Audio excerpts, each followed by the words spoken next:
ஹல்லேலூயா. தேவனுக்கு மகிமை உண்டாவதாக.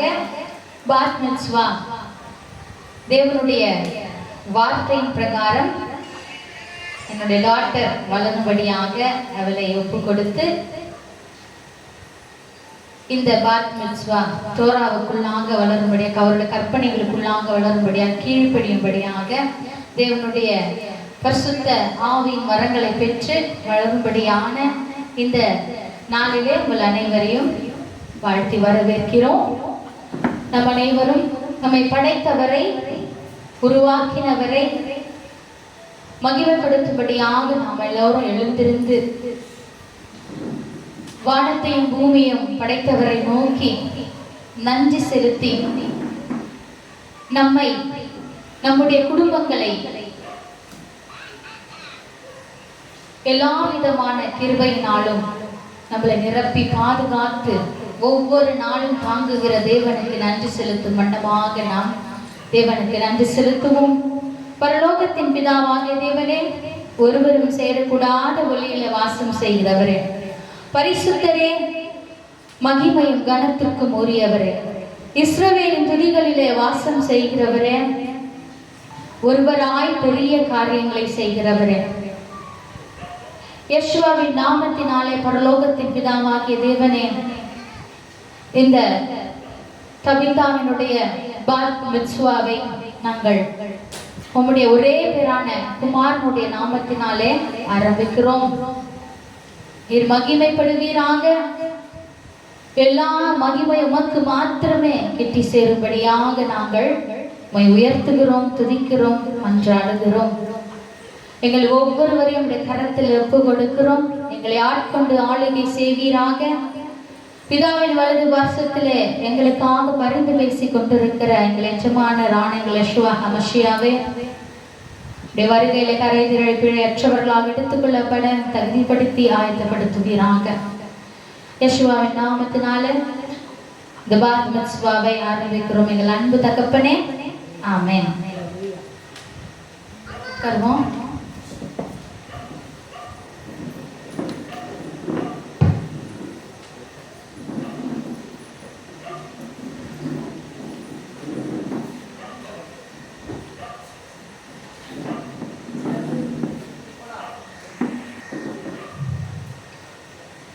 ஒருவரும் சேரக்கூடாத ஒளியில் வாசம் செய்கின்ற பிதாவாகிய தேவனுக்கே மகிமை உண்டாவதாக. பிதாவின் வலது பாசத்திலிருந்து நமக்காக பரிந்து பேசுகிற எஜமான யெஷுவா ஹமஷியாவுக்கே மகிமை உண்டாவதாக. ஹல்லேலூயா.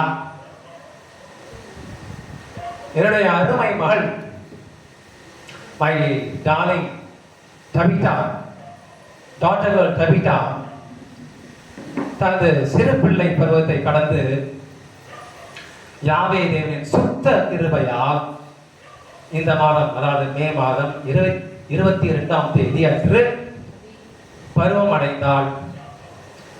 சரியாக அவள் பிறந்த தேதியிலிருந்து, அதாவது மே 16ஆம் தேதி 2012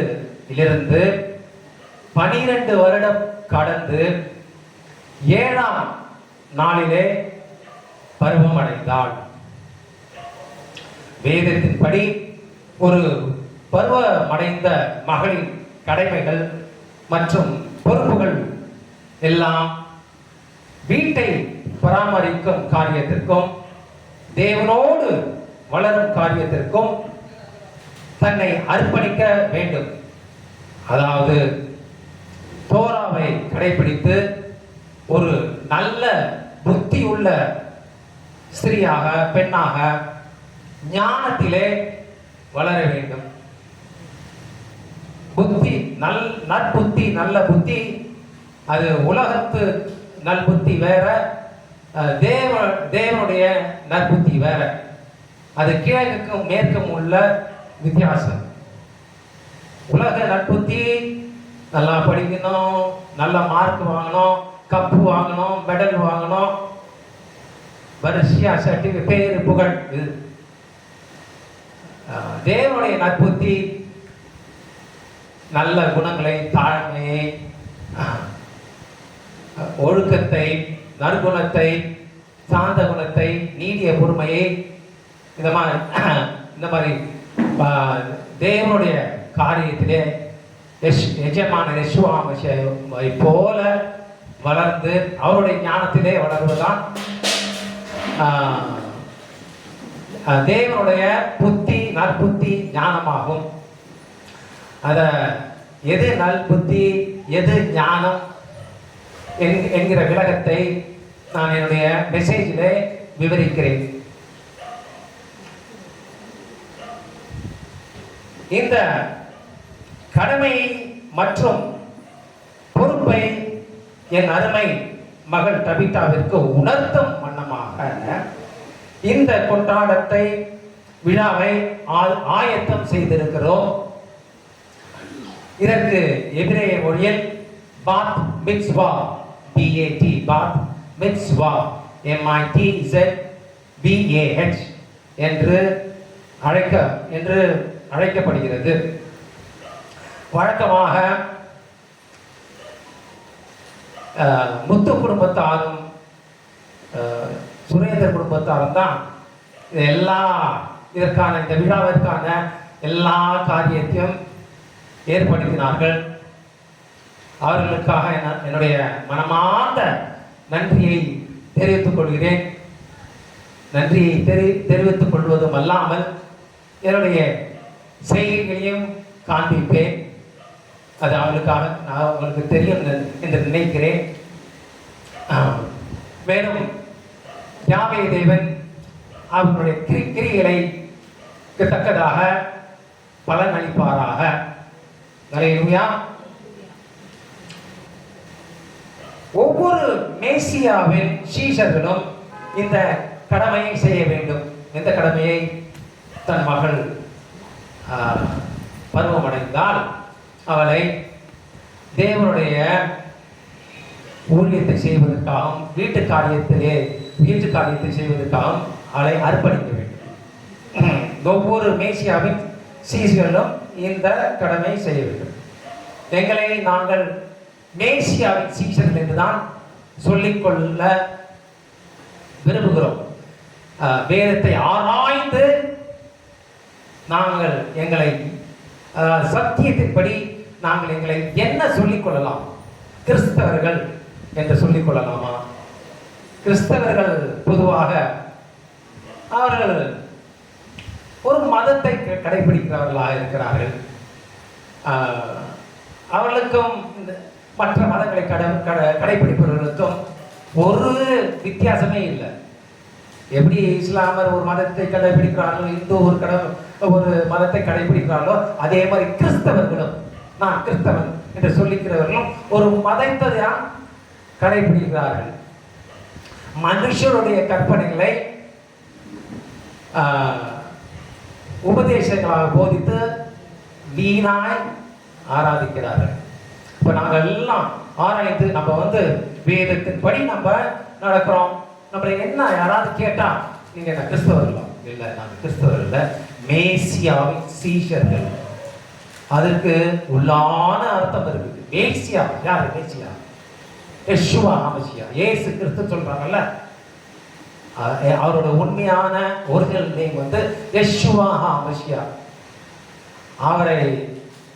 அவருடைய கற்பனையின்படி அவரை போல வளர்வதற்கு அனுதினமும் நம்மளை அர்ப்பணிப்பதுதான் மேசியாவின் சீஷர்கள். உலகத்தோட சடங்குகளை சம்பிரதாயங்களையும் உலக மோகத்தின் பின் செல்பவர்களும் அது கிறிஸ்தவர்கள், ஒரு மதத்தை கடைபிடிப்பவர்கள். ஆனால் நாங்கள் அப்படி அல்ல. நாங்கள் மேசியாவின் சீஷர்கள். எங்களுடைய நோக்கமே தேவனுடைய ராஜ்யத்தில் சேர்வதுதான். ஒரே நோக்கம், ஒரே அஜெண்டா, ஒரே எய்ம், ஒரே ஃபோக்கஸ், நத்திங் எல்ஸ்.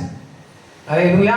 அதுதான் திருப்பி மறுபடியுமாக என்ன கேட்டீங்களா? கிறிஸ்தவன், நான் மேசியா சீஷர்கள். அல்லேலூயா. என் அருமை மகள் மை டாட்டர் தபிதா பின் அர்ப்பணிப்பு விழாவிற்கு விழாவிற்கு வருகை தந்திருக்கிற சகோதர சகோதரிகள், வாலிப பிள்ளைகள் எல்லோரையும் இந்த அருமையான மாலை வேளையிலே எச்சமான யெஷுவா நாமத்தினால வாழ்த்தி இந்த என்னுடைய மகளின் அர்ப்பணிப்பு விழாவிற்கு பாத் மித்வாவிற்கு அன்புடன் வரவேற்கிறேன். ஹல்லேலூயா, ஹல்லேலூயா.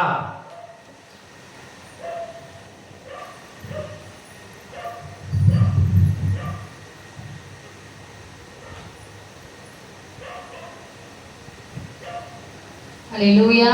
தேவனுக்கு மகிமை உண்டாவதாக. நம்ம இப்ப தேவன் நம்மை படைத்ததே, நம்மை உருவாக்கினதே அவரை,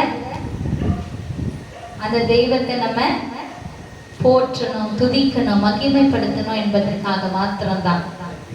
அதுதான் நம்ம செய்ய போறோம். உங்களுடைய கைகளில் இருக்கக்கூடியதான பேப்பர்ஸ்ல பாடல் வரிகள், துதி வரிகள் இருக்கிறது.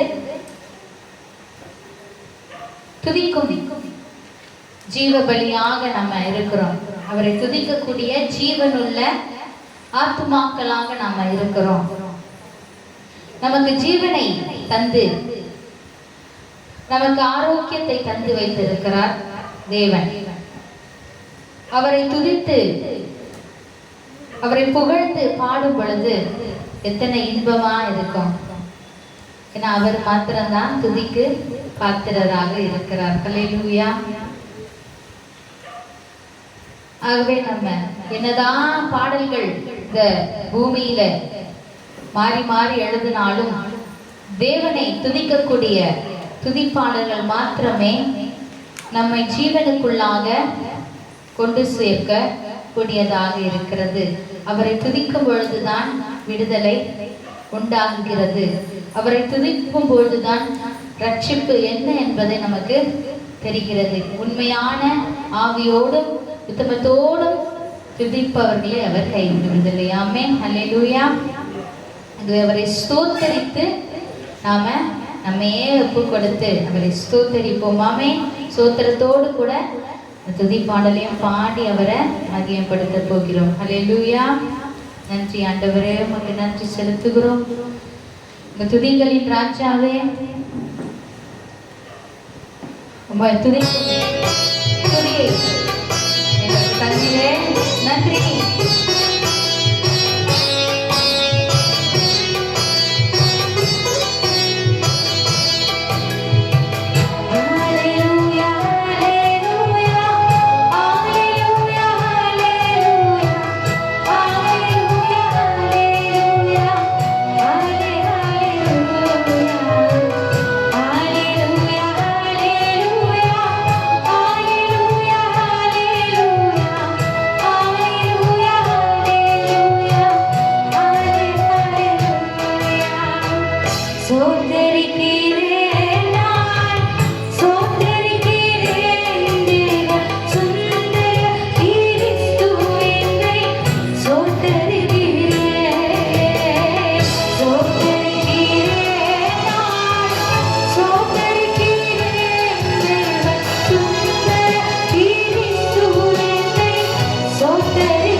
மனுஷ உருவாய் வந்தவரே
ஸ்தோத்திரத்துக்குரியவர்.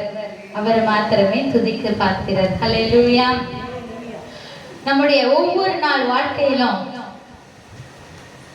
நம்ம சில காரியங்கள் தேவையாக இருக்கிறது. அதை வச்சுதான் நம்ம ஓடிட்டு இருக்கிறோம்.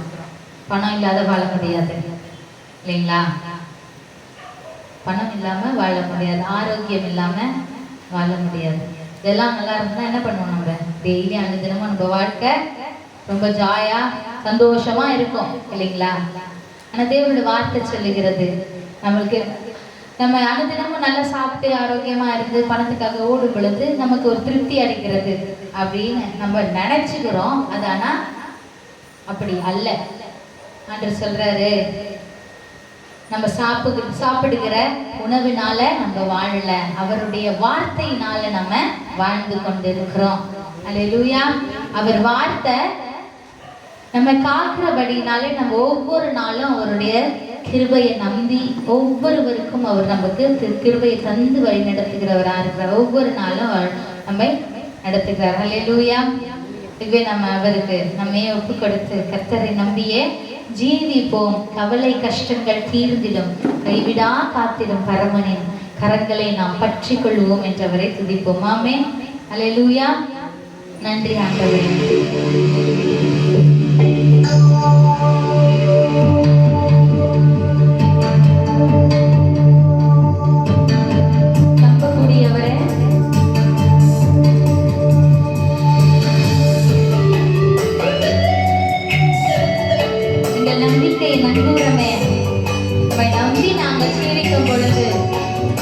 கஷ்டமும் கவலையும் எங்களை நெருங்காதே,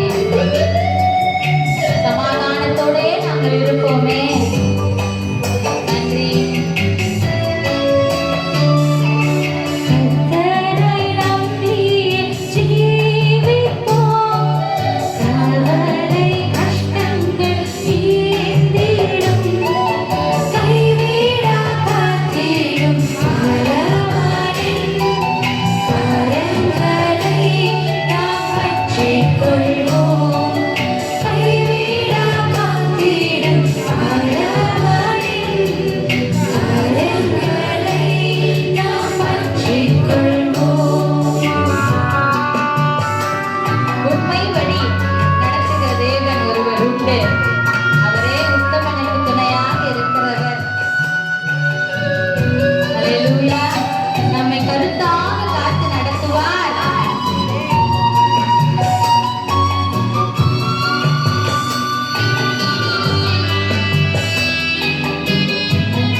உத்தமான என்றும் கர்த்தர்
செய்யப்படுகிறது போல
அவரை நம்மை கைவிடாமல் காக்கிறவர். அல்லேலூயா. அவருடைய ஆசீர்வாதம், அவருடைய அருள் நமக்கு எப்பொழுதும் தேவை. எதுக்கு எதுக்கு இந்த உலகத்துல வாழ்கிறதுக்கு, ஓடுறதுக்கு இல்லையா? இல்ல, அவருடைய வார்த்தைகளை படி நடந்து நம்ம வாழ அவருடைய அருள் நமக்கு தேவையாக இருக்கு. அவருடைய ஆசீர்வாதம் நமக்கு தேவையாக இருக்கு. எதற்காக மாத்திரம் அவருடைய வார்த்தை கீழ்ப்படிந்திருக்கு. அல்லேலூயா. நம்ம அருள் ஏராளம் பெரியும் உறுதிவாக்கிடவே ஆறுதல் தேறுதல் செய்யும் திரளாம் மிகுதியே. அப்படின்னா என்ன அர்த்தம்? ஆறுதல் தேறுதல் எப்படி வரும்? தேவனுடைய வார்த்தையில இருந்துதான் வரும். அல்லேலூயா. அருள் ஏராளமாய் பெய்யும். இந்த நாளிலும் அவருடைய ஆசீர்வாதம் சாதா உன்னதத்தின் ஆசீர்வாதத்தினால் நம்மை நிரப்பும்படியாக நம்ம எப்ப கொடுத்து புதிய பாடலை பாடுவோம்.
அவருடைய அருள் எப்பொழுதும் அற்பமாக செப்பமாக இருக்காது, எப்பொழுதும் திரளாக இருக்கும். ஆமென். எங்கள் துதிகளின் தெய்வமே, சிஸ்ரவேலின் துதிகளிலே வாசம் செய்கிறவரை எங்கள் துதிகளை எப்படி சமூகத்திலே அர்ப்பணிக்கிறோம். சுகுந்த வாசனாக ஏற்று மகிமைப்படுவீராக. ஆமென். அல்லேலூயா.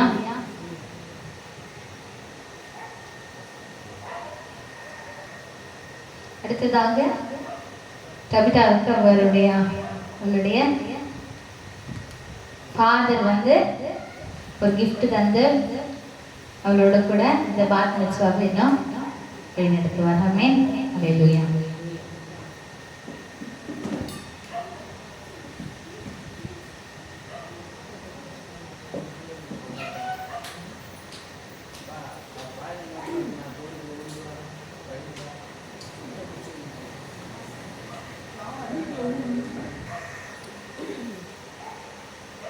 என்னுடைய மகள் டாக்டர் தபிதா பருவம் அடைந்த பிறகு அவளை பாத் மிட்ஸ்வாவிற்கு அர்ப்பணிக்கிறோம். அதாவது தோராவினை வளர்ந்து ஒரு புத்தியுள்ள ஸ்திரீயாகவும் ஞானத்திலே வளரவும் அவளுக்கு இந்த வேதத்தை நான் பரிசாக தருகிறேன். அல்லேலூயா.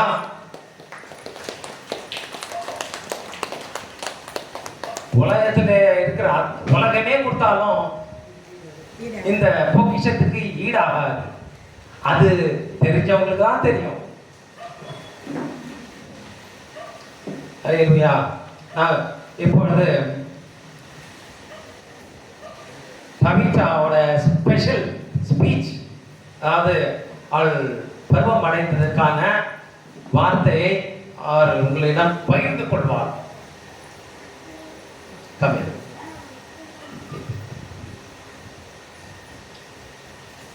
I call to the Torah as Bat Mitzvah.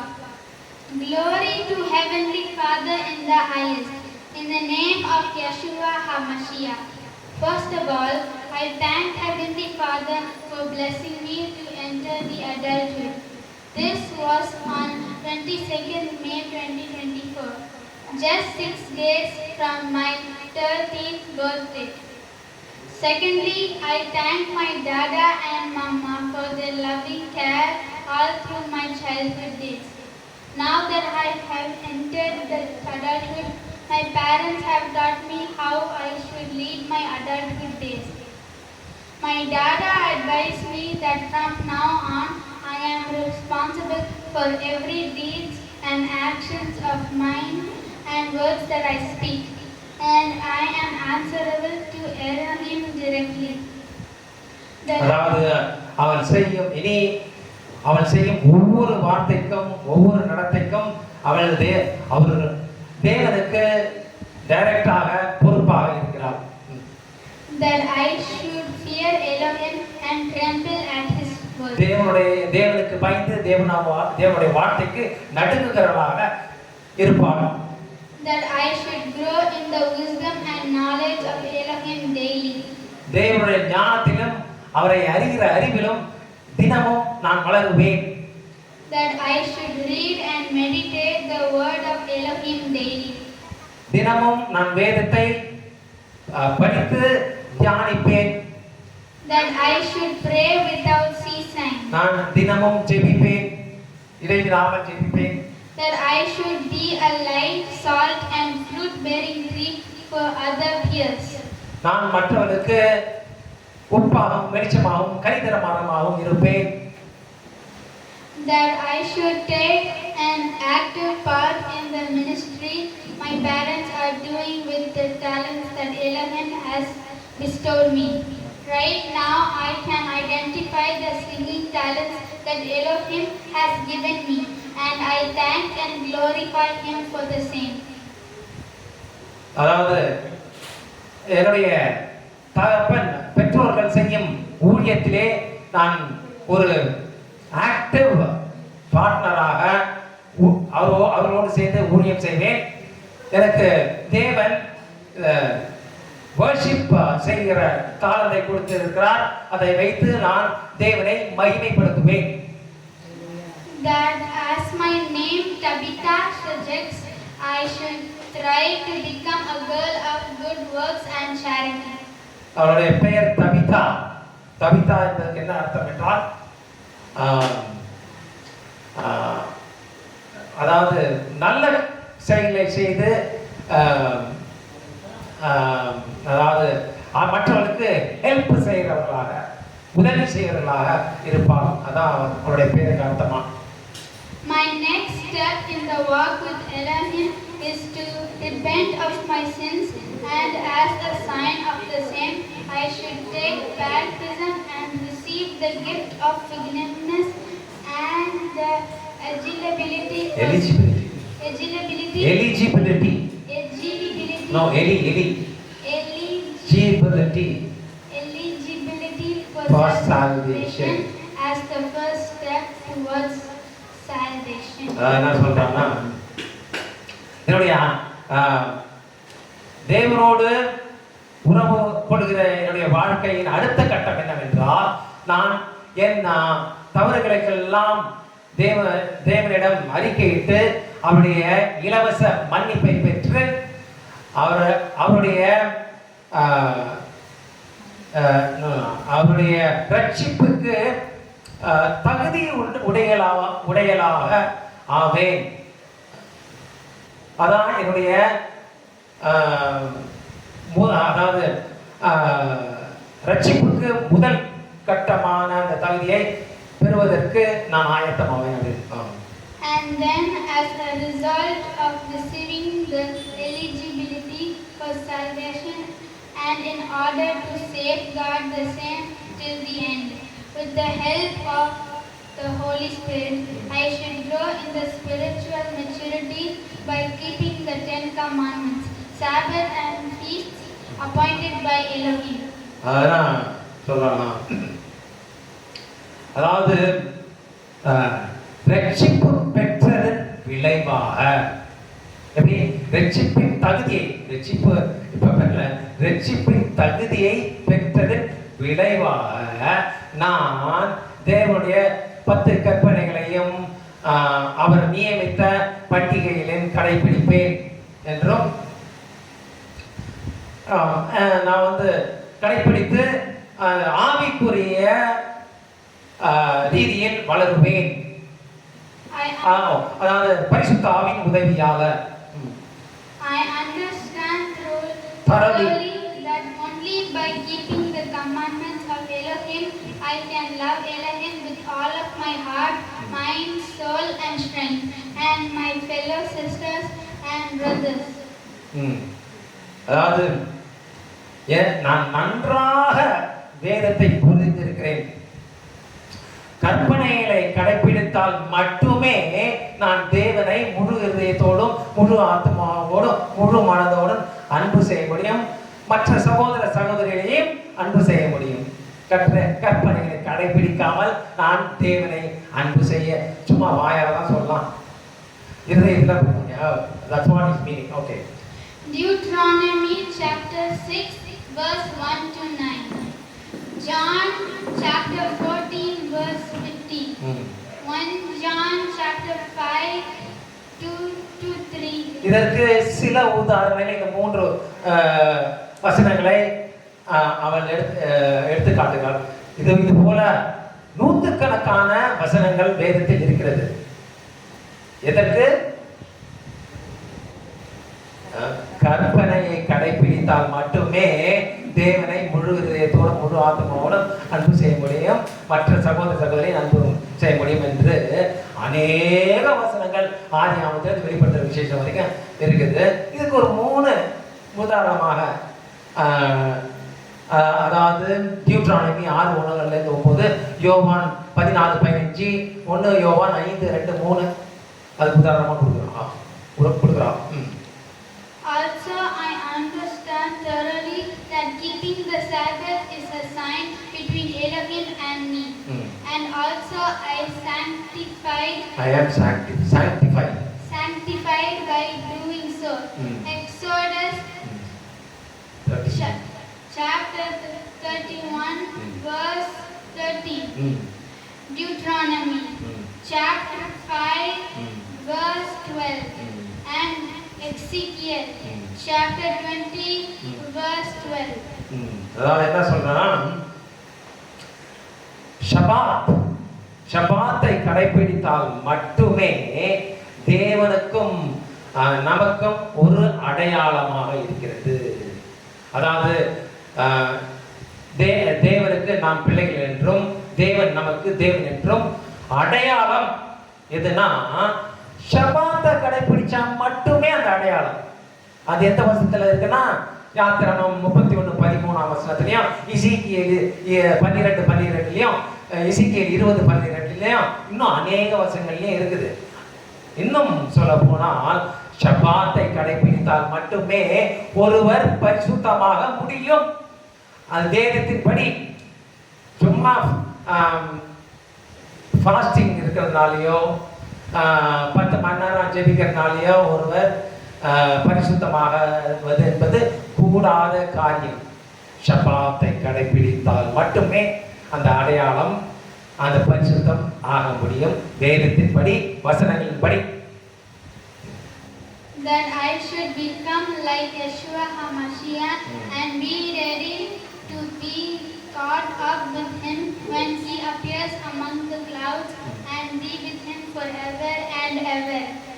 நாள்தோறும் நான் யெஷுவா ஹமாஷியாவின் குணாதிசயங்களை போலவே வளர்த்து அவர் வானமேகிலே வரும்பொழுது நான் அவரோடு கூட எடுத்துக்கொள்ளப்பட்டு இவ்விதமாய் அவரோடு என்றென்றும் சதா காலங்களும் அவரோடு நான் ஜீவிப்பேன். ஹல்லேலூயா, ஆமென், ஹல்லேலூயா.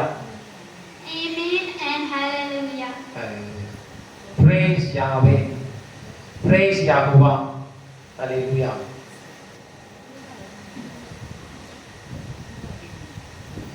Where is your Bible? You brought your Bible? In English. Yes, first she is reading from the gift Bible.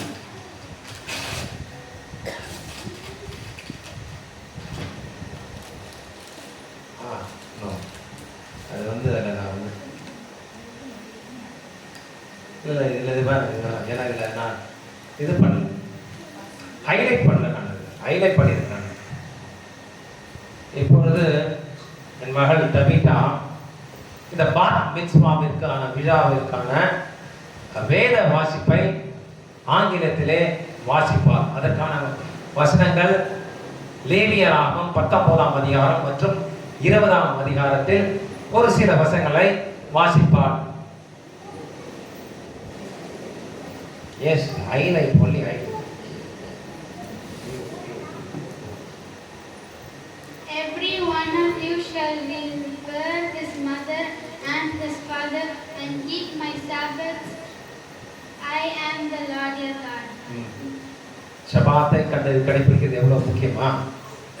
Do not turn to idols nor make of your own slaves molded gods.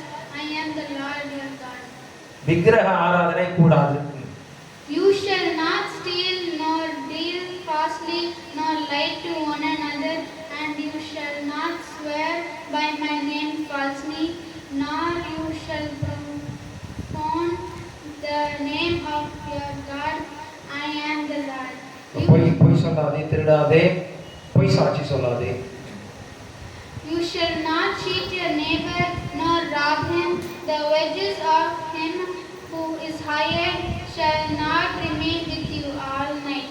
Until morning you shall not curse the deaf, nor put a stumbling block before the blind, but shall fear your God. I am the Lord.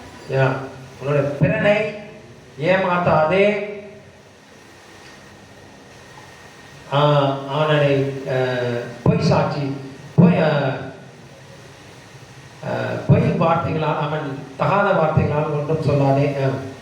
You shall do no injustice in judgment. You shall not be parallel to the poor, nor honor the person of the mighty in righteousness. Tamil வச்சிருக்கீங்களா? Okay. You shall judge your neighbor. You shall not go about as a taliber among your people, nor you shall take a stand against the life of your neighbor. I am the Lord. You shall not hate your brother in your heart. You shall truly rebuke your neighbor and not bear sin because of him. You shall not take vengeance, nor bear any grudge against the children of your people, but you shall love your neighbor as yourself. I am the Lord. You shall not eat anything. 26 You shall not eat anything with blood, nor shall you practice divination or soothsaying. You shall not make any cuttings in your flesh for the dead, nor tattoo any marks on you. I am the Lord. You shall keep my Sabbaths and reverence my sanctuary. I am the Lord. Give no regard to mediums and familiar spirits. Do not seek after them to be defiled by them. I am the Lord your God. You shall raise before the grey-headed and honor the presence of an old man and fear your God. I am the Lord.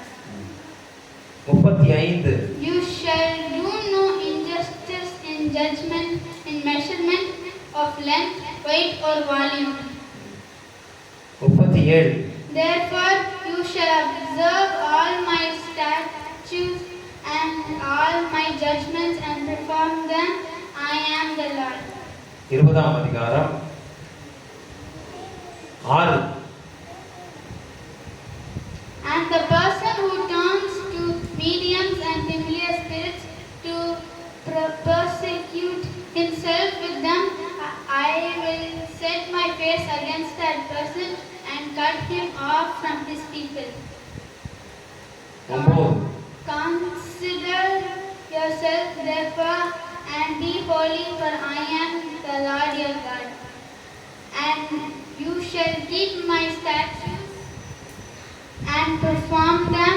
I am the Lord who sacrifices for you. sanctifies you. பரிசுத்தப்படுத்து. For everyone who curses his father or his mother shall surely be put to death. He has cursed his father or his mother, his blood shall be upon him. 22 You shall therefore keep all my statutes and all my judgments and perform them, that the land where I am bringing you to dwell may not vomit you out, and you shall not walk in the statutes of the nations which I am casting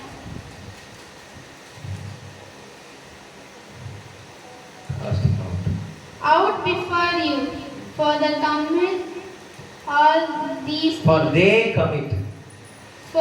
commit all these things, and therefore I abhor them. But I have said to you, you shall inherit their land, and I will give it to you to possess a land flowing with milk, flowing and honey. I am the Lord your God, who has separated you from the peoples. You shall therefore distinguish between clean animals and unclean, between unclean birds and clean, and you shall not make yourselves abominable for by beast or by bird, or by any kind of living thing that creeps on the ground, which I have separated from you as unclean, and you shall be holy to me. For I am the Lord, am holy, you should be mine. And I have separated you from the people that you should be mine. A man or a woman who That's it. Okay. Praise the Lord. Hallelujah. Say. praise the Lord, hallelujah. Okay.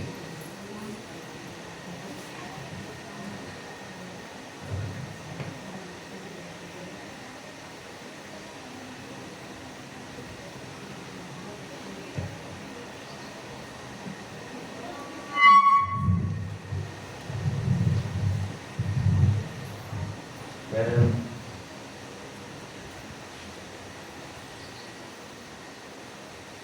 ஹல்லேலூயா. இப்போது துதி பாடலை பாடி கர்த்தர் தேவனை மகிமைப்படுத்துவோம். ஆமென்.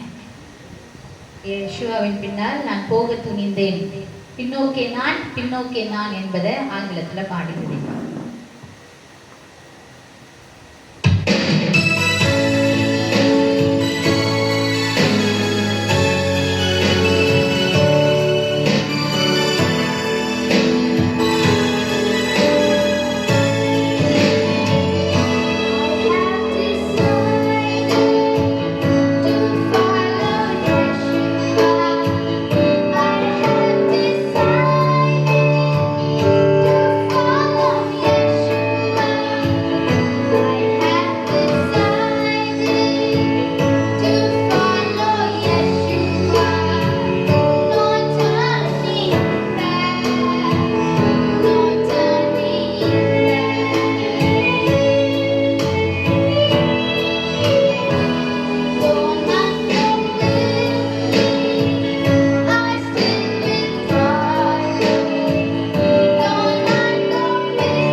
ஹல்லேலூயா. தேவனுக்கே மகிமை உண்டாவதாக.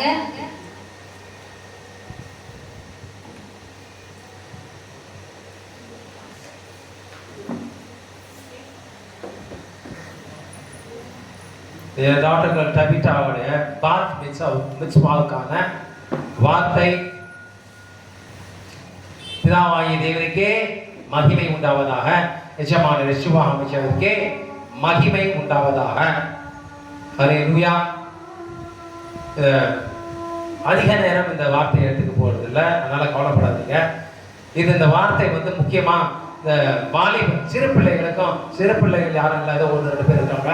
ஆனா வாலிப பிள்ளைகள் நிறைய இருக்காங்க. குறிப்பா வாலிப பிள்ளைகள் தான் இந்த மெசேஜ். ஹல்லேலூயா. பரமண்டலங்களில் இருக்கிற எங்கள் நல்ல பிதாவே, உடைய நாமம் மகிமைப்படுவதாக, உடைய ராஜ்யம் வருவதாக, உடைய சித்தம் பல மண்டலங்களில் செய்யப்படுவது போல பூமியிலும் செய்யப்படுவதாக. இதோ இந்த அருமையான மாலை வேலைக்காக கோடான கோடி நன்றி. இந்த நாளிலே என் மகள் தவிதாவுக்கான பாத் மித்வா வார்த்தை பகிரும்படியாக அடியனுக்கு ஒரு வாய்ப்பை தந்தமைக்காக கோடான கோடி நன்றி. நான் அல்ல, என் அறிவு அல்ல, என் ஞானம் அல்ல, என் பலன் அல்ல என்றால் ஒண்ணுமே கூடாது, எல்லாமே உம்மால் கூடும். என்னை தரை மட்டுமாக தாழ்த்தி உடைய பாதத்திலே என்னை சமர்ப்பிக்கிறேன். நீர் மாத்திரமே சிந்தனை, சொற்கள், செயல்கள், பார்வைகள், நடத்தைகள் யாவையும் ஆட்கொண்டு ஆளுகை செய்து என்னை மென்மேலும் பரிசுத்தப்படுத்துவீராக. என்னை ஒரு கருவியாக எடுத்து முழுவதுமாக முற்றிலுமாக பயன்படுத்துவீராக. என்னுடைய பலவீனத்தில் உடைய பலன் பரிபூரணமாகட்டும். உடைய வார்த்தை கேட்கிற மனதிலும் இருதயத்திலும் நன்றாக பதிந்து அவைகள் 30 மடங்காகும், 60 மடங்காகும், 100 மடங்காகும் கிரியை செய்யும்படியாக எஜமான யெஷுவா நாமத்தாலே வேண்டிக் கொள்கிறேன் என் அன்புள்ள நல்ல பிதாவே. ஆமென். அல்லேலூயா. பருவம் அடைதல் என்பது பிள்ளைகள் உடல் ரீதியாகவும் உலகியல் ரீதியாகவும் இனப்பெருக்கம் செய்யக்கூடிய பெரியவர்களாக வளர தொடங்கும் வாழ்க்கையின் பருவமாகும். இல்லையா? உலகியல்னா கெமிஸ்ட்ரி, உடல் ரீதியாகவும் கெமிஸ்ட்ரி ரீதியாகவும் பருவம் அடைவதற்கான சராசரி வயது சிறு பிள்ளைகளுக்கு, அதாவது சிறு மகனுக்கு ஒரு 17லேருந்து 13 வரைக்கும் எப்போ வேணாலும் பருவம் அடைவார்கள். ஆண் மகனுக்கு ஒரு 12ஆம் வயதில் அவங்க பருவம் அடைவார்கள். இதுதான் இயற்கை. பருவம் அடைதல் என்பது இளம் பருவம், ஆங்கிலத்தில் அடோலசன்ஸ் என்று சொல்வார்கள், அல்லது டீனேஜ் என்று சொல்வார்கள். இல்லையா? டேஞ்சரான ஏஜ் டீனேஜ் இல்ல என்றும் பொதுவாக அழைக்கப்படுகிறது. மேலும் இளம் பருவ இளைஞர்கள் தங்களுக்கென்று ஒரு துணை கலாச்சாரத்தை உருவாக்கி அதன்படி நடக்கிறார்கள். இல்லையா? அங்க அந்தந்த ஊர்ல அங்க என்ன ட்ரெண்ட் ஆகுதோ அந்த கலாச்சாரத்தை அப்படியே அதை பஞ்சு ஊறிற போல உரிச்சு அதன்படி நடப்பார்கள். இல்லையா? என்னன்னா ட்ரெஸ்ஸு போடுறாங்களோ அங்கே இந்த பசங்க வாலிப பிள்ளைகள், இல்லாட்டி எது ஒரு சினிமா எது ஹிட் ஆயிருந்தோ இது மேலே தான் அவங்களோட கலாச்சாரம் இருக்கும். இல்லையா? அது இயற்கை. ஆகையால் பருவம் அடையும் போது உடல் மட்டுமே தேர்ச்சி அடைகிறது. பருவம் அடையும் போது உடல் மட்டுமே தேர்ச்சி அடைகிறது.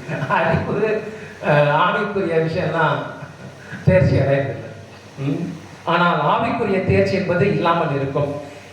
இதற்கு தான் இந்த டீனேஜ் பருவத்தில் பெற்றோர்கள் தங்கள் பிள்ளைகளை மிகவும் ஜாக்கிரதையாக ஆவிக்குரிய தேர்ச்சியில் வளர்க்க வேண்டும். என்னதான் கவனமாகவும் ஜாக்கிரதையாக வளர்த்தாலும் ஒரு சில பிள்ளைகள் கீழ்ப்படியாமல் போகிறார்கள். இல்லையா? தேவன் நல்லது கெட்டது எது சொல்லிடுவாரு, அதோட விளைவுன்னு சொல்லிடுவார். ஆனா அதை தேர்ந்தெடுக்கிற அந்த தேர்வை நம்மளுக்கு சுதந்திரமாக கொடுத்துட்டார். The choice is yours. நம்ம தான் தேர்ந்தெடுக்கணும் எது நல்லது எது கெட்டதுன்னு சொல்லிட்டு. நம்ம நல்லதை தேர்ந்தெடுக்கும் போது அவர் மென்மேலும் உதவி செய்வார். ஆனா தீயதை தேர்ந்தெடுக்கும் போது அவர் தடுக்க மாட்டார். அது ஃப்ரீ சாய்ஸ் கொடுத்துட்டார். ஏன் ஃப்ரீ சாய்ஸ் கொடுத்தாருன்னா அப்பதான் தெரியும் யார் உண்மையா தேவனை அன்பு செய்யறான்னு சொல்லிட்டு. அந்த ஃப்ரீ சாய்ஸ் கொடுக்கலன்னா தெரியுமா யார் உண்மையா தேவனை அன்பு செய்யறாங்க தெரியுமா? கண்டே பிடிக்க முடியாது. அது கட்டளைய எந்த விதலையும் அன்பு தான் செய்யும். ஸோ கடைக்கினே அன்பு செய்வாங்க.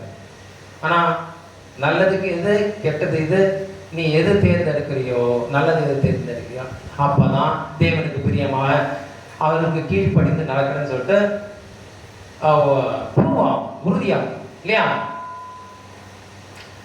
ஸோ அவங்கவுங்களுடைய சாய்ஸ், விளைவுகளை சொல்றாரு, அவங்கவுங்களுடைய சாய்ஸ் தான். வேதத்தில் பருவமடைதல் முதிர்ச்சியின் தொடக்கமாக கருதப்படுகிறது இல்லையா? பருவமடைதல்னா அப்போதுலேருந்து தான் சிந்திக்க தோணும், எது நல்லது கெட்டது, அது அந்த அறிவு பகுத்தறிகிற அறிவு அப்போதான் தொடங்கும். அந்த தருணத்தில் தான் நம்ம அந்த தருணத்திலிருந்து நம்ம ஜாக்கிரதையாக அந்த பிள்ளைகளை நம்ம வளர்க்க வேண்டும். மாணவர்கள் பெண்ணார்கள் 1 கொரிந்தியர் 13:11 படி குழந்தை பருவத்திற்கும் முதிர் வயதிற்கும் உள்ள வேறுபாட்டை தெளிவுபடுத்துகிறது. வாசிக்கலாம். 1 கொரிந்தியர் 13:11. நான் குழந்தையாயிருந்த போது குழந்தையை போல பேசினேன், குழந்தையை போல சிந்தித்தேன், குழந்தையை போல யோசித்தேன். நான் புருஷனான போதோ குழந்தைக்கு ஏற்றவைகளை ஒழித்து விட்டேன்.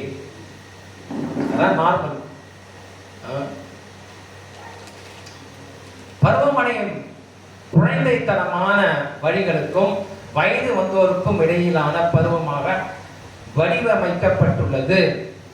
இது உடலின் வளர்ச்சியை விட அதிகமாக உள்ளது. அல்லேலூயா. உடல் வளர்ச்சி சீக்கிரம் வளர்ந்துடும், ஆனால் அந்த அறிவு பகுத்தறிகிற அறிவு வளர்றது என்பது ரொம்ப லேட் ஆகும். அதுக்கு நல்ல காரியத்தை தேர்ந்தெடுக்கும் போது தான் அந்த பகுத்தறிவு எது நல்லது எது கெட்டது அறிந்து நல்லதை தேர்ந்தெடுக்க தூண்டும். அல்லேலூயா. வாழ்க்கையில் வெற்றிகரமான ஒரு புதிய மனுஷியாக ஆவதற்கு பருவமடைந்தது முதல் சரியாக சிந்தித்து செயல்படும் ஆற்றல் மற்றும் ஞானத்தை பெறுவதில் கவனமாக இருத்தல் அவசியம். அல்லேலூயா. பருவமடைந்த இளைஞர்கள் தங்கள் உடல்கள் எவ்வளவு விரைவாக மாறலாம் மற்றும் வளரலாம் என்பதை கட்டுப்படுத்த முடியாதென்றாலும் தங்கள் உடல் வளர்றதை கட்டுப்படுத்த முடியுமா? முடியாது. இப்போலாம் பசங்க வந்து பனைமரம் போல 6 அடி எல்லாம் வளர்றாங்க, இப்படி இருக்கிறாங்க, கொலையாத்து மாதிரிலாம் இருக்கிறாங்க. அதை கட்டுப்படுத்த முடியாது. ஆனால் அவர்கள் தங்கள் ஆவிக்குரிய மற்றும் முதிர்ச்சிக்கு பொறுப்பேற்க முடியும் இல்லையா? ஆவியில வளரணும், பொறுப்பா இருக்கணும், பெற்றோருக்கு கீழ்ப்படினோம், தேவனுடைய வார்த்தை கீழ்ப்படினோம். அதுக்கு பொறுப்பேற்க முடியுமா? முடியாதா? முடியும் இல்லை. ஆனாலும் அது choice. They can be responsible for spiritual and emotional maturity. நீதிமொழிகள் புத்தகத்தின் பெரும்பகுதி பருவம் அடைந்த ஒரு மகனுக்கு தன் தகப்பனால் எழுதப்பட்டது. உதாரணமாக வாசிக்கலாம். நீதிமொழிகள் 3:1-4. நீதிமொழிகள் 3ஆம் அதிகாரம் 1-4 வாசிக்கலாம். என் மகனே, என் போதகத்தை மறவாதே. என் மகனே, என் போதகத்தை மறவாதே. அதாவது சாலமோன் ராஜா தான் நீதிமொழிகள்லாம் எழுதினார். அவர் மகனுக்கு இது மாதிரி சொல்றார். உன் இருதயம் என் கட்டளைகளை காக்க கடவது. அல்லேலூயா. அவைகள் உனக்கு நீடித்த நாட்களையும் தீர்க்காசையும் சமாதானத்தையும் பெருக பண்ணும்.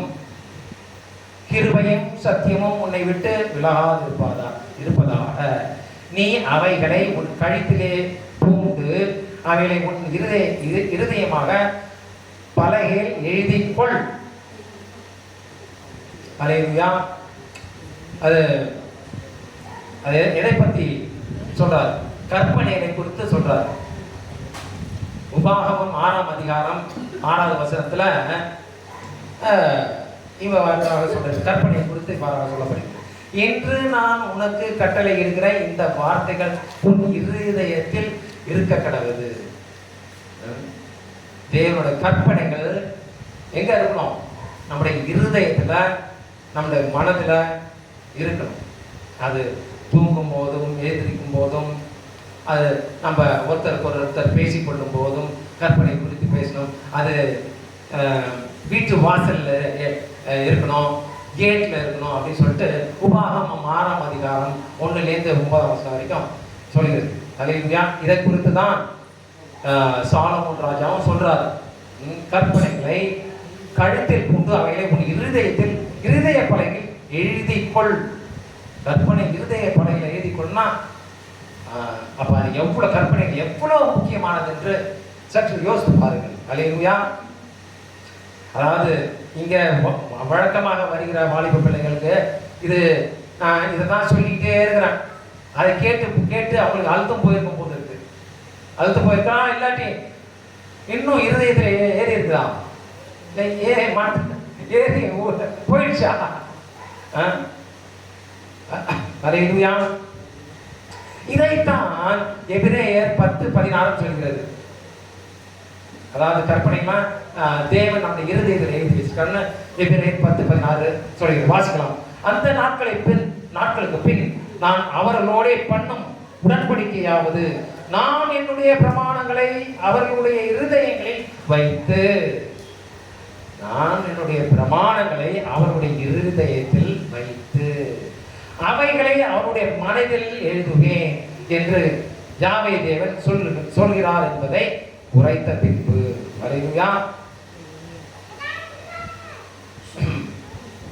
அல்லேலூயா. மேலும் 4 ஓகே நீதிமொழிகள் 3:4 வாசிக்கலாம். அதனால் தேவனுடைய பார்வையிலும் மனுஷருடைய பார்வையிலும் தயையும் நற்புத்தியும் பெறுவாய். அல்லேலூயா. எதினால் கற்பனையை கடைபிடிப்பதனால் தேவனுடைய பார்வையிலும் மனுஷருடைய பார்வையிலையும் தயவையும் நற்புத்தியும் பெறுவாய். அல்லேலூயா. வாசிக்கலாம். 4 நீதிமொழிகள் 4:1. பிள்ளைகளே, நீங்கள் தகப்பன் போதகத்தை கேட்டு புத்தியை அடையும்படி கவனியுங்கள். அல்லேலூயா. 4:2 நீதிமொழிகள் 4:2. நான் உங்களுக்கு போதகத்தை தருகிறேன், என் உபதேசத்தை விடாதிருங்கள். அல்லேலூயா. மற்றும் 5 4:5 நீதிமொழிகள் 4:5.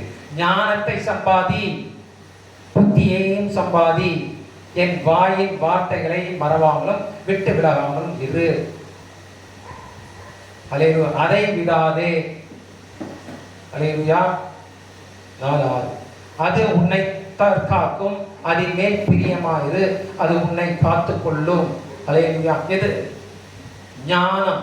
ஞானத்தை விடாதே, அது உன்னை காத்துக் கொள்ளும். அல்லேலூயா. அதின் மேல், ஞானத்தின் மேல் பிரியமா இரு. ஞானமும் நற்புத்தியும் எது? ஞானம் என்றால் என்ன? நற்புத்தி என்றால் என்ன? நல்ல புத்தி. உலகத்தோட நல்ல புத்தி வேற, தேவனோட நல்ல புத்தி வேற. உலகத்தோட ஞானம் வேற, தேவனோட ஞானம் வேற. உலகத்தோட நல்ல புத்தி அது சுயநீதி. யாருக்காவது தர்மம் கொடுத்தால் அது நல்ல புத்தின்னுவாங்க. அதெல்லாம் சுயநீதி. யாராவது நல்லது செய்தா அது நல்ல புத்தின்னு சொல்லுவாங்க. அதெல்லாம் சுயநீதி. யெஷுவா மசியா நம்மில் இல்லாமல் நம்ம நீதிமானா இருக்கிறது சாத்தியமே கிடையாது. அவரோட நீதி தான் நம்மளை நீதியாக விளங்க செய்யும்.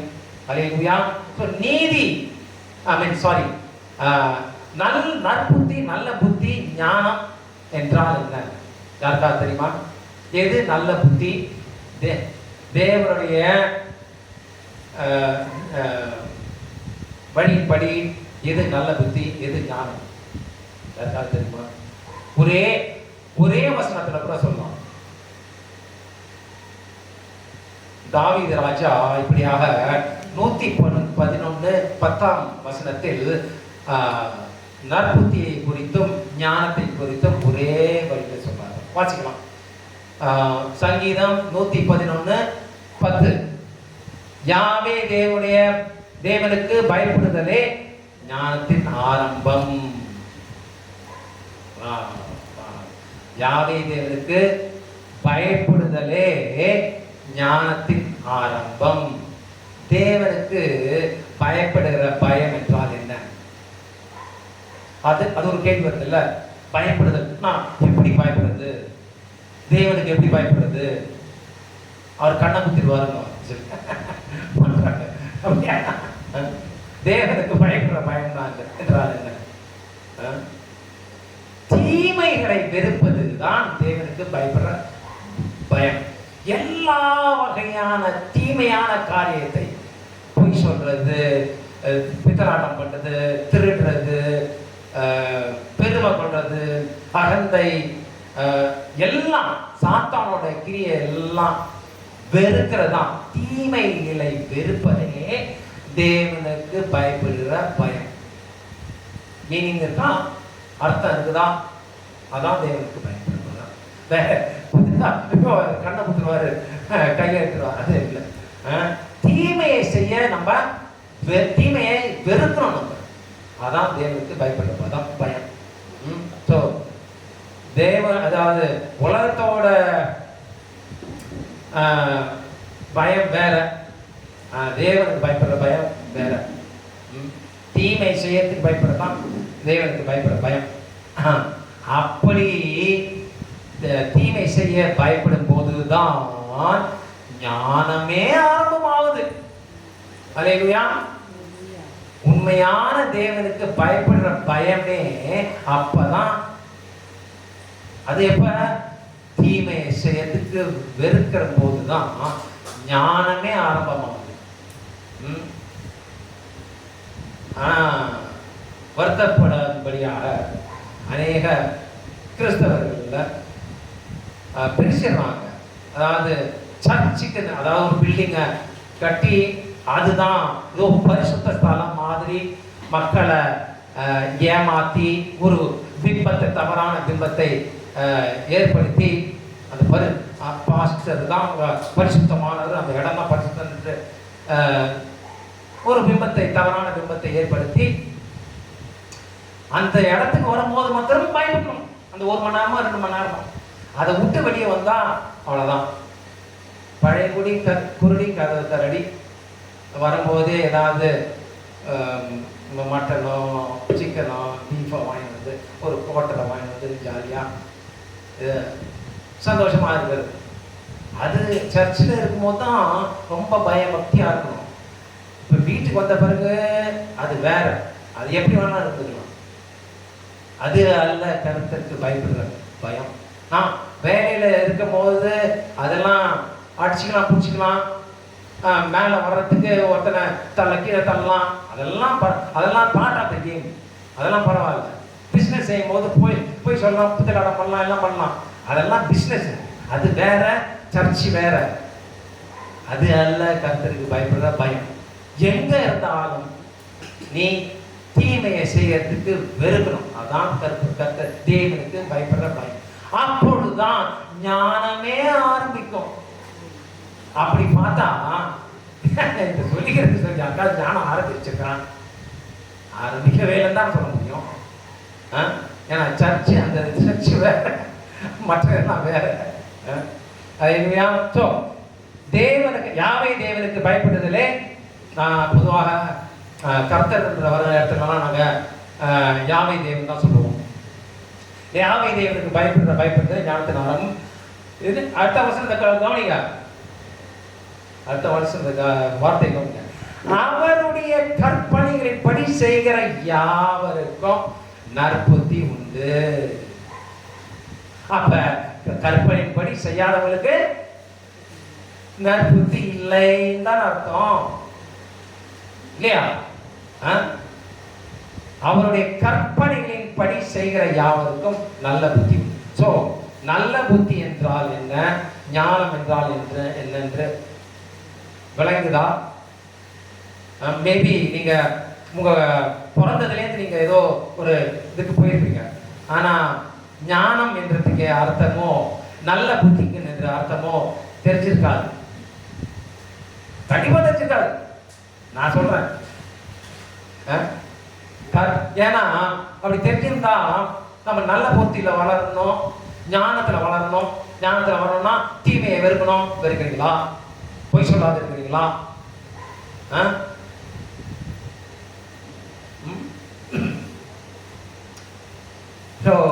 அப்படி பார்த்தா சரி, யாவை தேவன்கிட்ட வளருதுன்றது அவ்வளோ சாதாரணம் இல்லை. அது தினமும் மாம்சத்துக்கும் ஆவிக்குரிய ஆவிக்கும் பெரிய போராட்டம். மாம்ச சிந்தை சொல்லும் இதை செய், இந்த தவறான காரியத்தை செய்யுது. மாம்ச சிந்தை தூண்டும் தவறான காரியத்தை செய்வதற்கு. ஆனா நம்ம ஆவியில அதை மேற்கொள்ள வேண்டும். பிதாவை தேவனுக்கு இது பிடிக்காது, இது தீமையான காரியம், இதை வெறுக்க வேண்டும் அப்படின்னு ஆவிக்குரிய காரியத்தில் நம்ம மாம்சமான சிந்தனையை மேற்கொள்ள வேண்டும். இது அனுதினமும் உள்ள போராட்டம். வாலிப பிள்ளைகளுக்கு குறிப்பாக சொல்கிறேன். அல்லேலூயா. அவருடைய கற்பனைப்படி யாவை தேவனுக்கு பயப்பட்டு ஞானத்தின் ஆரம்பம், அவருடைய கற்பனைப்படி செய்கிற யாவருக்கும் நற்புத்தி உண்டு. யாராவது இந்த சர்ச்சஸ் கிறிஸ்தவர்கள் பாஸ்டர்மார்கள் கற்பனைப்படி நடக்கிறாங்களா? ஒரே ஒரு இந்த சபை கற்பனைப்படி நடக்குது அப்படின்னு கொஞ்சம் சொல்லுங்களேன் யாராவது. ஏன்னா அங்கிள் அந்த சபை அங்க ஒரு சபை இருக்கு அங்கிள், அவங்க கற்பனைப்படி நடக்கிறாங்க அங்கிள். அண்ணா அங்க ஒரு சபை இருக்குது, கற்பனைப்படி நடக்கிறாங்க சொல்லுங்களேன் யாராவது. நானும் போய் தெரிஞ்சு அப்படியா எங்காவது அப்படின்னா ஆச்சரியப்பட வேண்டியதா இருக்குது. இதுவரைக்கும் நான் ஆச்சரியப்படல. இருக்கிற எத்தனை வருஷமாங்க இதுவரைக்கும் நான் இந்த எனக்கு தெரிஞ்ச யூடியூப்ல கூட நான் பார்த்துட்டேன். அது எங்கெங்கயோ போகும்.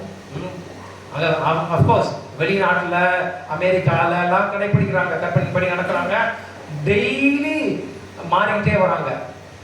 ஆனா இங்க இந்தியால கற்பனைப்படி நடக்கிறவங்கள நான் கேள்விப்பட்டதே கூட இல்லை. அப்ப எப்படி அவங்களுக்கு நற்புத்தி இருக்கும்? வேதம் என்ன சொல்கிறது? அவருடைய கற்பனைப்படி செய்கிற யாவருக்கும் நற்புத்தி உண்டு. அப்ப கற்பனைப்படி செய்யலனா நல்ல புத்தி கிடையாது, உலகத்தோட புத்தி தான் இருக்கும். இதுக்குதான் நான் சொன்னேன் ஆரம்பத்துல வெல்கம் ஸ்பீச்ல நான் சொன்னேன்ல, அதாவது கிறிஸ்தவர்கள் ஒரு மதத்தை கடைபிடிக்கிறார்கள். எல்லாரும் போலவும் உலகத்துல அவங்களோட சிந்தனை என்ன வருது? உலகத்துல இப்ப நான் எப்படி வாழலாம், இன்மைக்கான காரியத்துல நான் எப்படி வாழலாம், இன்மைக்கான புகழ், பேர், புகழ், பணம், பட்டம், பதவி, அதை எப்படி நான் அடையலாம், அதுக்காக தான் கிறிஸ்தவர்கள் வாழுவாங்க. ஒழிய யாராவது பொக்கிஷமான ராஜ்யத்தை தேடுவதற்கான வழியில நடத்துறாங்களா? ஒரே ஒரு போதகர் நடத்துறாங்களா?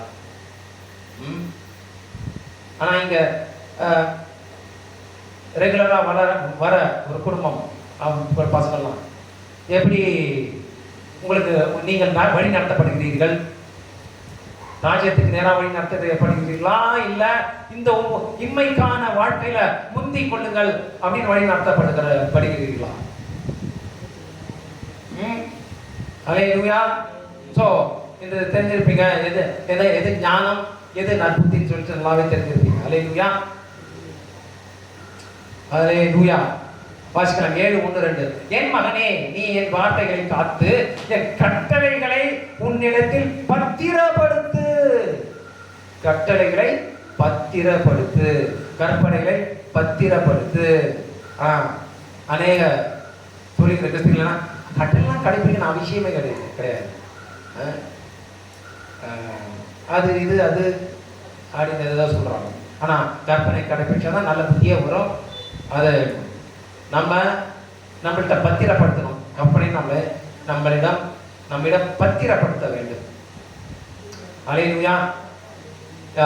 யாவே தேவன் ஒரு காரியத்தை சொல்லிவிட்டு அதை திருப்பி இல்லை நான் அப்படி சொல்லியிருந்தானா முதல்ல, இல்லை அப்படியெல்லாம் இல்லை, இப்போ இப்படி நீங்கள் கற்பனையெல்லாம் கடைபிடிக்க வேணாம் அப்படின்னு சொன்னால் அது எப்படிப்பட்டவராக இருப்பார்? அவர் வாக்கு மாறுகிறவர்களாக இருப்பாரா? இல்லை இல்லையா? நேற்றும் இன்றும் என்றும் மாறாதவராக இருக்கிறார். அப்படி சொல்றவராக தான் மாறுவார்ல. அல்லேலூயா. அவர் குழப்பத்திற்கு தேவன் அல்ல, சமாதானத்துக்கு தேவனாக இருக்கிறார். எஜமானர் யெஷுவா மெசியா யாவே தேவன். அல்லேலூயா. என் கட்டளையையும் என் போதகத்தையும் உன் கண்மணியை போல காத்துக்கொள். அல்லேலூயா. என் கட்டளையையும் என் போதகத்தையும் உன் கண்மணி போல காத்துக்கொள். கற்பனை எப்படி காத்துக்கொள்ளணும்? கண்மணி போல காத்துக்கணும். அல்லேலூயா. கண்மணியை எப்படி பாதுகாத்துக்கிறார் அது போல பாதுகாத்துக் கொள்ள வேண்டும். அப்பொழுது பிழைப்பாய். கற்பனைலாம் கடைபிடிக்கணும் அவசியமே இல்லை அப்படின்னா அப்புறம் எப்படி நற்புத்தி இருக்கும்? நல்ல காரியத்தை தேர்ந்தெடுப்ப, நல்ல வழியில போவ, ராஜ்யத்துக்கு நேராக வழி நடத்தப்படுவ. கேட்டுக்கோ, அந்த கேள்வி நீங்களே கேட்டுக்கோங்க. அல்லேலூயா. அல்லேலூயா. ஓகே, இப்படியாகத்தான் ஒரு பருவமடைந்த மகளோ சரியாக சிந்தித்து செயல்படும் ஆற்றலை மற்றும் ஞானத்தை பெற முடியும். தேவனுக்கு பயந்து அவருடைய கற்பனைப்படி நடக்கும் போதுதான் சரியாக சிந்தித்து செயல்படும் ஆற்றலையும் ஞானத்தையும் பெற முடியும். கற்பனைப்படி நடக்கலன்னா நற்புத்தி கிடையாது. வேதம் நான் சொல்ல, வேதம் தான் சொல்லும். அல்லேலூயா. பழைய ஏற்பாடுல ஒண்ணு, பழைய உடன்படிக்கை ஒண்ணு, புதிய உடன்படிக்கை ஒண்ணு கிடையவே கிடையாது. அப்ப அவரு மாத்திரவராக இருப்பார், குழப்பவராக இருப்பார். அல்லேலூயா. ஆதியாகமத்திலிருந்து வெளிப்பட்ட விசேஷம் 22ஆம் அதிகாரம், அதுல கூட கற்பனைப்படி நடப்பவர்கள் தான் பாக்கியவான்கள் இருக்குது. அல்லேலூயா. என்ன வசனம்? ஜீவ விருட்சத்திற்கு அதிகாரம் உள்ளவர் ஆவதற்கும் வாசல்கள் வழியாக நகரத்துக்குள் பிரவேசிப்பதற்கும் கற்பனையின்படி நடக்கிறவர்கள் பாக்கியவான்கள். எங்க இருக்குது? வெளிப்பட்ட விசேஷம் கடைசி வேதத்துல, கடைசி புத்தகத்துல இருக்குது. அப்ப இந்த கற்பனை எல்லாம் கடைபிடிக்கணும் அவசியம் எல்லாம் சொல்றவங்களுக்கு என்ன சொல்றது? அது அடுத்த வசனம். அவங்களுக்கு என்ன வசனம் தெரியுமா? அது அடுத்த வசனம் 22:15. நாய்களும் சூனியக்காரர்களும் பேய்களும் பொய்யை விரும்பி அதன்படி செய்கிறவர்கள் யாவரும் புறம்பே இருப்பார்கள். எதுக்கு புறம்பே இருப்பார்கள்? தேவனுடைய ராஜ்யத்திற்கு புறம்பே இருப்பார்கள். பொய்யை விரும்பி, Easter, Sunday worship, Christmas, new year, இதெல்லாம் பொய் தானே. இந்த வேதத்துல எங்கேயாவது இருக்குதா? யாராவது ஒருத்தர் காட்டுங்களேன். கிறிஸ்துமஸ் சில பேர் பண்றது வேதத்தில் இருக்குதா? சண்டே வர்ஷிப் இருக்குதா? வாரத்துக்கு முதல் நாள் சபை கூட்டம் இருக்குதா? சொல்லுங்க, காட்டுங்க. ஏதாவது ஒருத்தர் காட்டுங்க பார்க்கலாம். அதெல்லாம் பொய்யை விரும்பி அதன்படி செய்கிறவர்கள் யாவரும் புறம்பே இருப்பார்கள். அதுதான் யெஷுவா மெசியா சொல்றாரு. மனுஷனுடைய கற்பனைகளை உபதேசங்களாக போதித்து வீணாயனுக்கு ஆராதனை செய்கிறார்கள். இதெல்லாம் கிறிஸ்துமஸ், ஈஸ்டர்லாம் யாரோட போதனைகள்? மனுஷனோட போதனைகள். அது வீண், அது வீண். வேதத்தை படிங்க, வேதத்தோட ஞானத்துல வளருங்க. அல்லேலூயா.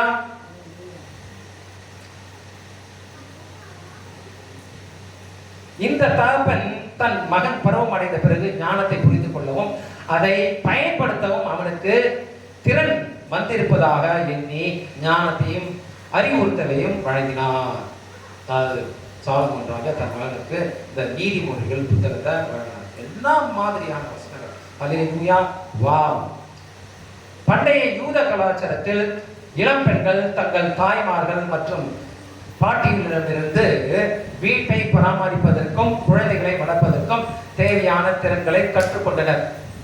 பருவம் அடைந்தவுடன் ரபினிக் பள்ளியில் சேராத இளைஞர்கள் தங்கள் தகப்பன் செய்யும் தொழிலில் தங்கள் சகோதரர்களுடன் ஈடுபட்டனர்.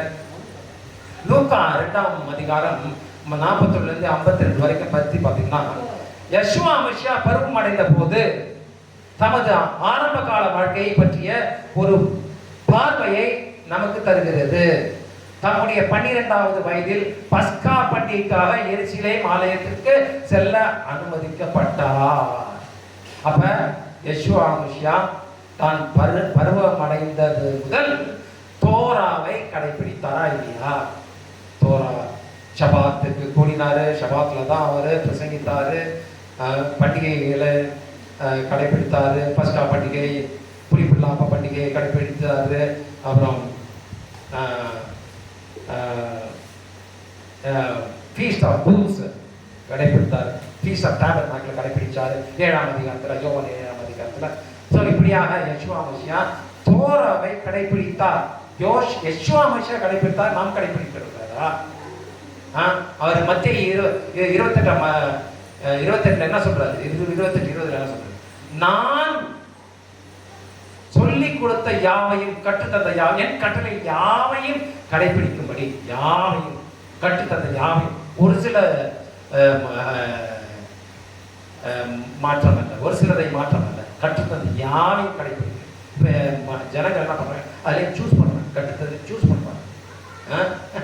இது அவங்களுக்கு எது சௌகரியமா அதை சூஸ் பண்ணி அதன்படி நடக்கிறாங்க. நோ, நான் கற்றுத்தந்த யாவையும் அவர்கள் கடைபிடிக்கும்படி அவளை சீஷராகுங்கள். அல்லேலூயா.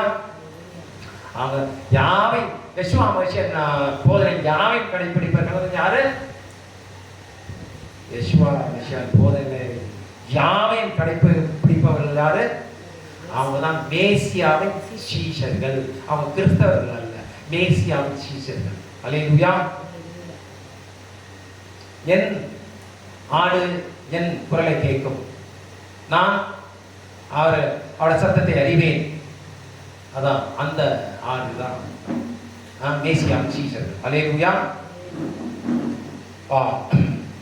வீட்டிற்கு சென்ற போது ஒன்றாக பயணித்து குழுவில் யெஷுவா மெஷியா இல்லை என்பதை அவரது பெற்றோர் உணர்ந்தனர். அந்த அதிர்ச்சியுடன் யோசேப்பும் மரியாளும் திரும்ப 3 நாள் பயணம் செய்து ஆலயத்தை அடைந்த போது அங்கே ரபிகளுடன் யெஷுவா மெஷியா வேதத்தை குறித்து உரையாடுவதை கண்டு மகிழ்ந்தனர். 12 வயதிலேயே யெஷுவா மெஷியா தம்முடைய ஆசாரியர்களுடன் தீவிர விவாதங்களை நடத்தும் திறன் பெற்றிருந்தார். அல்லேலூயா. உடல் முதிர்ச்சியை தூண்டும் ஹார்மோன், மூளை வேதியியல் மற்றும் உணர்ச்சி நிலைத்தன்மையையும் சீர்குலைக்கும்.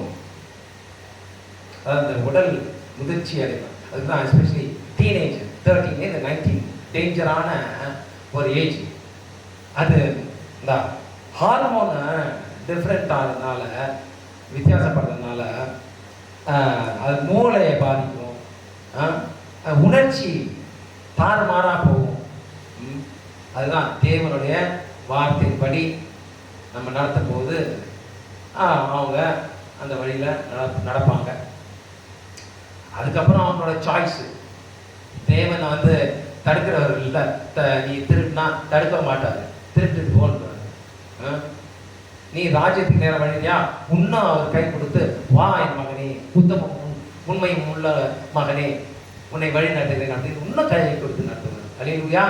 ஆனால் தவறான வழியில் போனால் அவர் தடுக்க மாட்டார். இல்லாட்டி ஏவாள் அந்த ஆப்பிளை சாப்பிடும்போது தடுக்கணுமா இல்லையா? ஏன் தடுக்கல?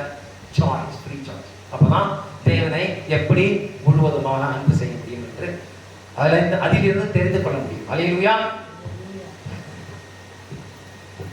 இந்த ஹார்மோன் வளர்ச்சி என்னன்னா, இது மோதலுக்கு வழிவகுக்கும் மற்றும் பெரும்பாலும் அதிகாரத்துக்கு எதிரான கிளர்ச்சியை வழிவகுக்கிறது. பார்த்தீங்கன்னா அதிகாரம் யாரு? இப்போ பெற்றோர், பெரியவர்கள் அவங்களுக்கு கீழ்ப்படிய மாட்டாங்க. ஒரு பருவம் அடைந்தவரின் உடல் குழந்தைத்தனமான மூளையை வைத்திருப்பது பொதுவானது. ஆனால் இவ்விரண்டும் ஒத்து போகாது. பருவம் அடைஞ்ச பிறகும் ஒரு வாலிபம் 20-24 வயசு இருக்குது, அவன் குழந்தை மாதிரியே இருக்க முடியுமா? என்ன ஒத்து போவான்னு? அவனோட வயசுக்கு தகுந்த மாதிரி அந்த மூளை வளர்ச்சி இருக்கணுமா இல்லை இல்லையா? டீனேஜ் வயதானது நிலையற்ற தன்மை, மோசமான முடிவுகள் மற்றும் அதிர்ஷ்டவசமாக வாழ்நாள் முழுதும் துயரமான தவறுகளை செய்வதற்கு நன்கு அறியப்பட்டதை. இந்த டீனேஜ் வயசுல இருக்குது தவறான காரியத்தை செய்து, இன்னும் சொல்ல போனா வாழ்நாள் முழுசும் அந்த தவறை செய்து ரிக்ரெட் பண்ற மாதிரியான தவறை கூட செய்துருவாங்க. அதுக்கு பேர் போன வயது தான் அந்த 13 19 வயது இல்லையா?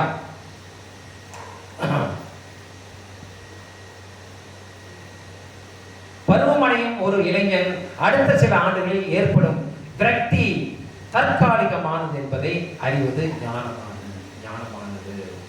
அதுக்குதான் வேதத்தை அதுக்குதான் ஞானத்தை பெற்றுக்கொள்ளணும், அதுக்குதான் கற்பனைக்கு கீழ்ப்படிக்கணும்.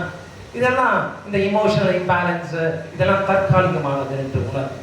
அது எப்படி உணர முடியும்? அது வேதத்தை தேவனுக்கு பயந்து தேவனோட வார்த்தைக்கு நடுக்கிறவர்களாக இருந்து கற்பனையை கீழ்ப்படிந்து நடக்கும்போது நம்ம இந்த இமோஷனல் இம்பேலன்ஸ் எல்லாம் ஈஸியா சுலபமாக மேற்கொண்டு வெற்றி பெறணும். அடுத்த கட்டத்துக்கு போகும். அல்லேலூயா. பருவமடைந்த இளைஞர் தங்களால் கையாள தயாராக இல்லாத உரிமைகளை கேட்பதற்கு பதிலாக ஒரு புத்திசாலித்தனமான இளைஞன் தன்னுடைய பருவமடைந்த வருடங்களை அனுபவம் உள்ள தாய் தகப்பன் மற்றும் பெற்றோர்களிடமிருந்து ஆலோசனைகளை அதிக அளவில் பெறுவதற்கு பயன்படுத்துவான். அல்லேலூயா. இந்த பருவமடைந்த வயசுல அவங்க யாரை நோக்கி பார்க்கணும்? தாய் தகப்பனை நோக்கி பார்க்கணும். பெற்றோர்கள், அதாவது பெரியவர்கள், ஞானமுள்ள பெரியவர்களை நோக்கி பார்க்கணும். அவங்கள்டேருந்து அட்வைஸை பெறணும். அல்லேலூயா. அது புத்தி உள்ள ஞானம் உள்ள பருவமடைந்த மகன் அதை செய்வான். அல்லேலூயா. வாசிக்கலாம். நீதிமொழிகள் 1:8. என் மகனே, உன் தகப்பன் புத்தியை கேள், உன் தாயின் போதகத்தை தள்ளாதே. அல்லேலூயா. மேலும் ஒரு புத்திசாலி இளைஞன் தன்னடக்கத்தை வளர்த்துக் கொள்வான். வாசிக்கலாம். நீதிமொழிகள் 16:32. பலவான்களை பார்க்கிலும் நீடிய சாந்தம் உள்ளவன் உத்தமன், பட்டணத்தை பிடிக்கிறவனை பார்க்கிலும் தன் மனதை அடக்குகிறவன் உத்தமன், மற்றும் தன் உடல் வளர்ச்சியை அடையும் போது தேவனை அறிகிற அறிவிலும் வளர முயற்சி செய்வான். உடல் வளரும்போது கூடவே தேவனை அறிகிற அறிவிலும் வளருவான். அல்லேலூயா. வாசிக்கலாம். 2 பேதுரு 3:18.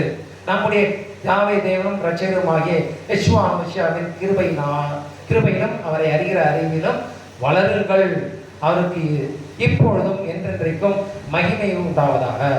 ஆமென். அல்லேலூயா. பெற்றோர்களும் பிள்ளைகளும் ஒன்றாக வேலை செய்யும் போது பருவம் அடைதல் என்பது எதிர்காலத்திற்காக யாவே தேவன் சேமித்து வைத்திருக்கும் அனைத்து எதிர்பார்ப்புகளுக்கும் உற்சாகமான நேரமாக இருக்கும்.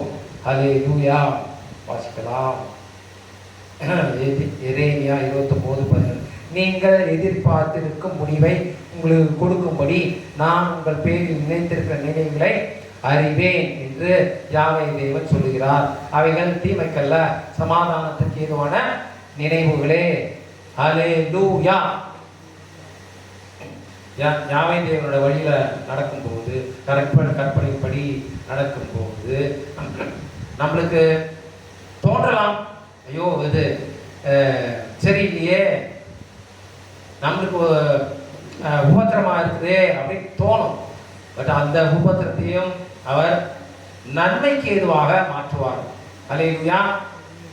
அந்த விசுவாசத்துல தான் நம்ம வளர்ந்து கொண்டே போக வேண்டும். அல்லேலூயா. எஜமான யெஷுவா மசியா எக்கால சத்தத்தோடும் தூதர்களோடும் ஆரவாரத்தோடும் சீக்கிரத்திலே மேகங்கள் மேல் தோன்றுவார். கரை திரை பிழையற்றவர்களாக நாம் அவரோடு கூட எடுத்துக்கொள்ளப்பட ஆயத்தமாகுவோமாக. அல்லேலூயா. பிதாவாகிய தேவனுக்கே மகிமை உண்டாவதாக. நிஜமான யெஷுவா மசியாவுக்கே மகிமை உண்டாவதாக. நிஜமான யெஷுவா மசியாவே சீக்கிரம் வந்து உடைய ராஜ்யத்தை எருசலேமிலே ஸ்தாபிப்பீராக.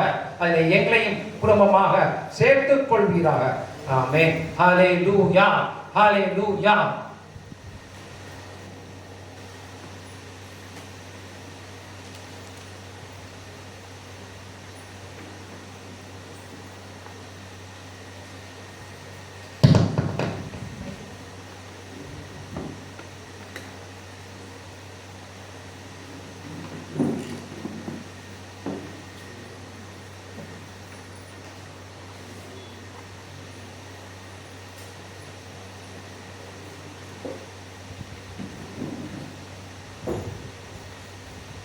ஹல்லேலூயா. தேவனுக்கு மகிமை உண்டாவதாக. தேவனுடைய வார்த்தைகளை நம்ம தியானித்தோம்.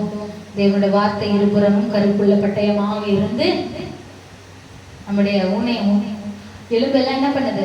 பிரிக்கிறதாக இருக்கிறது. ஊனையும் எலும்பையும் பிரிக்கிறதா இருக்கிறதுன்றது தேவனோட வார்த்தையா இருக்கிறது. ஆகவே நம்ம அவனோட வார்த்தை தியானித்து அதன்படி நடக்கும் பொழுது அவர் என்ன நமக்கு வாக்குத்தத்தம் பண்ணினாரோ அதை நாம் அடைவோம். ஹல்லேலூயா. அவர் நம்மை ஆசீர்வதிப்பது அவருக்கு சித்தமாக இருக்கிறது. எப்பொழுது ஆசீர்வதிப்பார்? அவருடைய வார்த்தைகளுக்கு கீழ்ப்படிந்து நடக்கும் பொழுது. ஹல்லேலூயா. ஆகவே ஒரு துதிப்பாடலை இந்த வேளையில பாடி அவரை மகிமைப்படுத்த போகிறோம். யாவே நம்மை ஆசீர்வதிப்பார், அவர் முகத்தை நம்மேல் பிரகாசிப்பார் என்று அவரை துதித்து அவருடைய நாமத்தை மகிமைப்படுத்தும் கடைசி துதிப்பாடல்ல நம்ம இந்த ஜெபத்தினுடைய இந்த பாத் மித்வாவினுடைய கடைசி நிமிடத்துல நம்ம இருக்கிறோம். ஆகவே நாம் அனைவரும் எழுந்திருந்து தேவனை நோக்கி, ஆண்டவரே இந்த நாளில் உங்களுடைய வார்த்தைகளை தியானிக்க கிருபை தந்தமைக்காக நன்றி செலுத்தி, உங்களுடைய ஆசீர்வாதம், உங்களுடைய சமாதானம், உங்களுடைய முகத்தினுடைய பிரகாசம் எங்கள் மீதும், எங்கள் குடும்பத்தின் மீதும், எங்கள் பிள்ளைகளின் மீதும், எங்களுடைய சந்ததிகள் மீதும் வீசும்படியாக, நிரப்பும்படியாக நாம் துதிப்பாடலை பாடி அவருடைய நாமத்தை மகிமைப்படுத்துவோம். ஆமென். நன்றி ஆண்டவரே.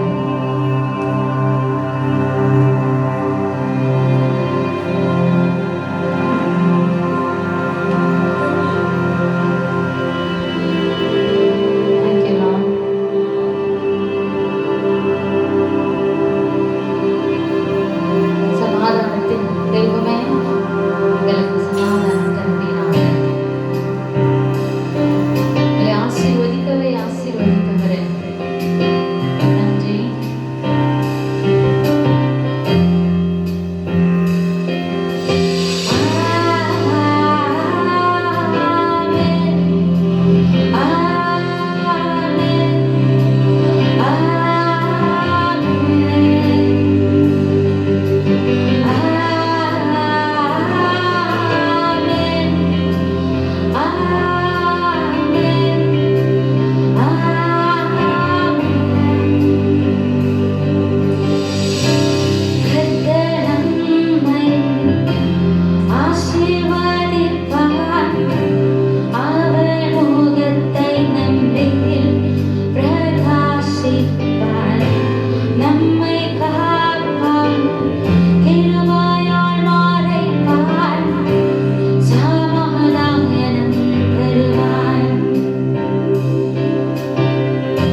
உம்முடைய தயவு, உம்முடைய இரக்கம் எங்கள் மீதும், எங்கள் குடும்பத்தின் மீதும், எங்கள் சந்ததிகள் மீதும் தங்கி இருந்து உம்முடைய ராஜ்யத்திற்கு நேராக எங்களை வழிநடத்தும்படியாக ஜெபிக்கிறோம்.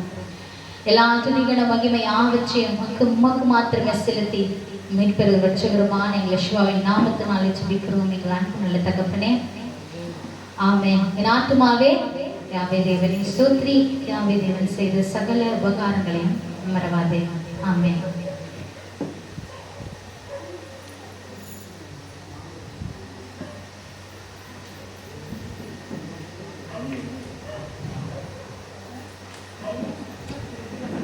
அடோனை உங்கள் எல்லோரையும் ஆசீர்வதித்து உங்கள் எல்லோரையும் காக்க கடவர்.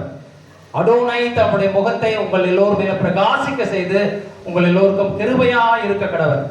அடோனை தம்முடைய முகத்தை உங்கள் எல்லோர் மேலும் பிரசன்னமாக்கி உங்கள் எல்லோருக்கும் சமாதானம் கட்டளையிட கடவர். எல்லாருக்கும் வாழ்த்துக்கள். இந்த மாலை வேளையின் வாழ்த்துக்கள். அல்லேலூயா.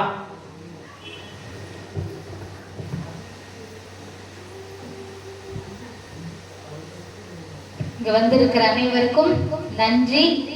தேவன் தாமே உங்களை சமாதானத்தோடு உங்க குடும்பங்களில் சமாதானத்தையும் தந்து அவருடைய ராஜ்யத்திற்கு நேராக வழி நடத்துவாராக. இந்த தினத்திலே தபிதாவை வாழ்த்துதல் சொல்லுகிறவர்கள், தேவனுடைய வார்த்தைகள் மூலமாக வாழ்த்துதல் சொல்லுகிறவர்கள் நீங்க வந்து என்ன பண்ணலாம், வாழ்த்து சொல்லி போகலாம். அல்லேலூயா.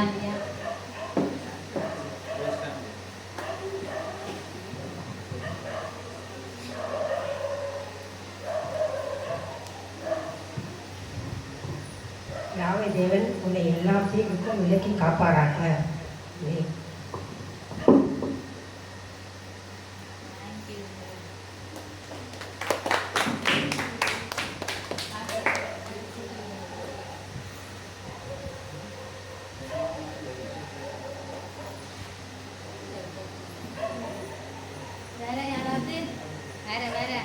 யாராவது இருக்கீங்களா? இல்லையா? மறைவா சொல்லிப்பீங்களா? அப்போ சிஸ்டர் தான் போல்டு சிஸ்டர்.